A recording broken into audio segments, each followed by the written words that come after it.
നമസ്കാരം. മഹാനായ ചിന്തകനാണ് സോക്രട്ടീസ്. സോക്രട്ടീസിൻ്റെ ചില വിവരങ്ങൾ നിങ്ങളുമായി പങ്കുവെക്കുകയാണ്. മഹാനായ ചിന്തകനാണ് സോക്രട്ടീസ്. അദ്ദേഹം സ്വന്തമായി കൃതികളൊന്നും എഴുതിയിട്ടില്ല.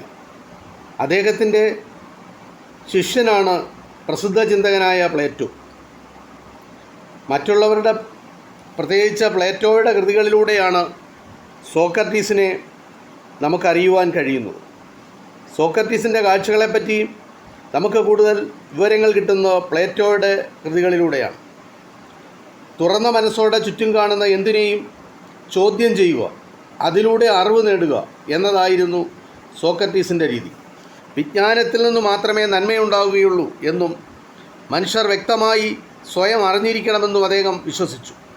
എങ്കിലും സമൂഹത്തെ തിന്മയിലേക്ക് നയിക്കുന്നു എന്ന കുറ്റം ചുമത്തി BC 399 ഭരണാധികാരികൾ അദ്ദേഹത്തെ മരണശിക്ഷയ്ക്ക് വിധിച്ചു.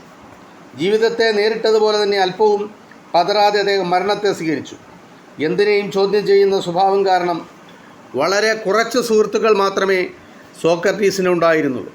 സ്വന്തം അഭിപ്രായങ്ങളും വാദഗതികളും മറ്റുള്ളവർ ഖണ്ഡിക്കുമ്പോൾ അതിഷ്ടപ്പെടാത്തവർ ചുരുക്കമാണല്ലോ.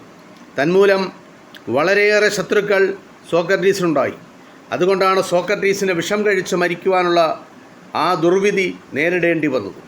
ഇത് സോക്രട്ടീസിൻ്റെ ജീവിതവുമായി ബന്ധപ്പെട്ട ചെറിയ വിവരമാണ് നിങ്ങളുമായി പങ്കുവച്ചത്. നന്ദി, നമസ്കാരം.